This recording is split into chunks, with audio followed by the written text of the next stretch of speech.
5 چیزوں کو 5 چیزوں سے پہلے غنیمت سمجھ لو۔ پہلی چیز شبابہ کا قبل حرمک، اپنی جوانی کو بڑھاپے سے قبل غنیمت سمجھ لو۔ آج جوانی ہے، اعضاء میں زور ہے، آج عبادت ریاضت کرنا چاہو، کسی دکھی کی مدد کرنا چاہو، کسی کے کام آنا چاہو، روزے رکھنا چاہو، نوافل کی ادائیگی کرو، جو بھی عمل خیر کرنا چاہو، تمہارے قوا تمہارا ساتھ دیں گے۔ لیکن بڑھاپے میں چاہنے کے باوجود بھی کچھ نہیں ہوگا۔ گئی جوانی آیا بڑھاپا تے جاگ پئیاں سب پیڑا، ہن کھایاں کچھ کم نہ آون سونف جوین ہریڑا۔ تو آج موقع ہے، جوانی کے لمحات ہیں، ان جوانی کو راہ خدا پہ ڈال دو۔ اور جوانی میں توبہ اللہ کو بڑی محبوب ہے۔ ایک روایت میں آتا ہے جب جوان توبہ کرتا ہے خوشی سے اللہ کا عرش جھوم اٹھتا ہے، عرش الہی جھوم اٹھتا ہے جوان کی توبہ سے۔ فرمایا میں اللہ کا حبیب ہوں، اور پھر فرمایا جو جوان جوانی میں توبہ کرے وہ بھی اللہ کا حبیب ہے۔ کتنی بڑی بات ہے۔ تو جوانی یاد الہی میں گزرے، ذکر الہی میں گزرے، تو فرمایا جوانی کو بڑھاپے سے قبل غنیمت سمجھ لو۔ پھر فرمایا صحت کا قبل سقمک، اپنی صحت کو بیماری سے قبل غنیمت سمجھ لو۔ صحت کے لمحات میسر ہیں، بیماری آتے دیر نہیں لگتی، تو صحت کو غنیمت سمجھتے ہوئے بھرپور فائدہ حاصل کرو اور کوشش کرو، محنت کرو راہ خدا میں آگے بڑھنے کی۔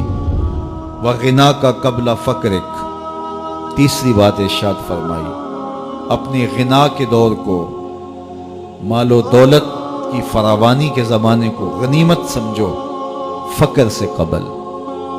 کہتے ہیں غربت آتے ہوئے دیر نہیں لگتی، اوپر جاتے ہوئے وقت لگتا ہے، اوپر سے نیچے آتے ہوئے وقت نہیں لگتا۔ تو فرمایا کہ دولت تمہیں میسر ہے تو اس دولت کو کام میں لاؤ، دولت کو سنبھال کے نہ رکھو، یہیں رہ جائے گی۔ ایک کفن ایسا لباس ہے جس کو کوئی جیب نہیں ہے، یہاں سے کچھ کسی نے لے کر نہیں جانا، اور نہ آج تک کوئی لے کے گیا جانا۔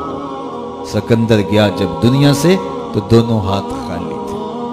تو اصل وہ ہے جو ہم ساتھ لے کے جائیں گے۔ میرے حضور نے فرمایا، ابن آدم کہتا ہے مالی مالی مالی، میرا مال میرا مال۔ فرمایا اس کا مال وہ ہے جو اس نے کھایا یا پہنا اور پرانا کر دیا یا اس نے آگے بھیج دیا۔ فرمایا باقی اس کا نہیں ہے، یہ اس کے وارثوں کا ہے، وہ کفن بھی میلا نہیں ہونے دیں گے کہ بانٹ لیں گے۔ تو فرمایا غنا کے زمانے کو غنیمت سمجھو فقر سے قبل۔ چوتھی بات ارشاد فرمائی، فراغت کے لمحوں کو مصروفیت کے وقت سے قبل غنیمت سمجھو۔ آج فراغت ہے، بہت کچھ کر سکتے ہو، گزرتے لمحات کے ساتھ ساتھ کندھوں پر ذمہ داریوں کے بوجھ بڑھتے چلے جائیں گے، پھر کرنا بھی چاہو گے فرصت نہیں ملے گی۔ تو فرصت کی گھڑیوں کو غنیمت جانو۔